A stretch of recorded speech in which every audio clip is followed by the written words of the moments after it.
अस्सलाम वालेकुम नाजरीन, मैं हूं बुशरा और आप देख रहे हैं कुकिंग विद बुशरा।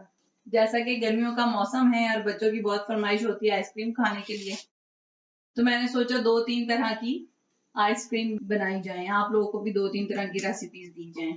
तो आज हमारे किचन में बन रही है चॉकलेट आइसक्रीम, जो हम प्लेन चॉकलेट आइसक्रीम बनाएंगे विदाउट चॉकलेट चिप के। तो आए इंग्रेडिएंट नोट करते हैं।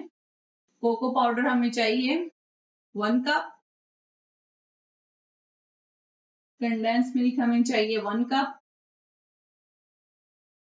वीपी विप क्रीम हमें चाहिए 400 ml।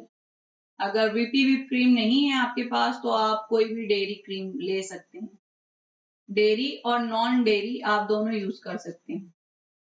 अगर आप टेट्रा पैक क्रीम ले रहे हैं तो आप 2 पैक ले लें, 200 ml का एक पैक होता है। चलें आइसक्रीम बनाने स्टार्ट करते हैं। ये कोको पाउडर है, ये इस स्ट्रेनर की मदद से मैंने इसे छान लिया था। जब आप आइसक्रीम बनाएं तो आपने भी इसी तरह किसी भी स्ट्रेनर से या ऐसे स्ट्रेनर से इसको छान लेना है।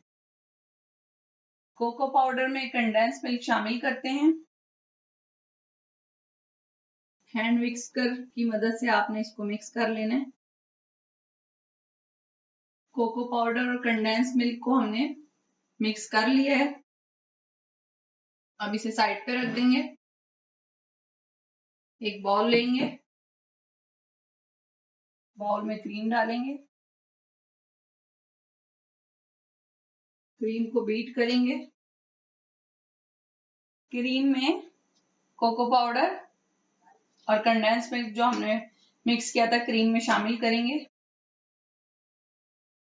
ये देखें नाजरीन, इसको मिक्स करते हुए इसका कलर कितना खूबसूरत लग रहा है। चॉकलेट क्रीम में डाल के हमने मिक्स कर लिए है और बहुत ही हल्के हाथ से आप मिक्स करेंगे।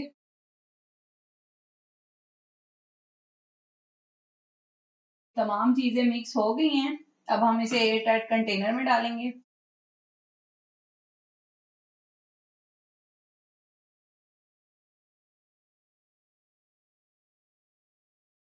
कंटेनर में डालने के बाद आपने इस तरह करना है ताकि जो एयर है वो निकल जाए।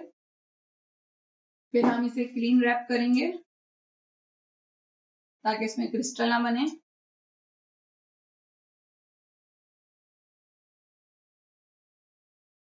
इस तरह क्लीन रैप करने के बाद ढकना ढक देंगे और इसे 8 से 10 घंटे के लिए हम फ्रीजर में रख देंगे। आप चाहें तो ओवरनाइट भी रख सकते हैं। ये 10 घंटे गुजर गए आइसक्रीम को फ्रीजर में रखे हुए। अब हम इसे सर्व करेंगे। ये देखें कितनी स्मूथ आइसक्रीम बनी है। आप भी अपने घर में बनाएं, बहुत अच्छी आइसक्रीम बनेगी आपकी। अगर आपको वीडियो पसंद आती है तो हमारा चैनल लाइक करें, शेयर करें, सब्सक्राइब करें। शुक्रिया।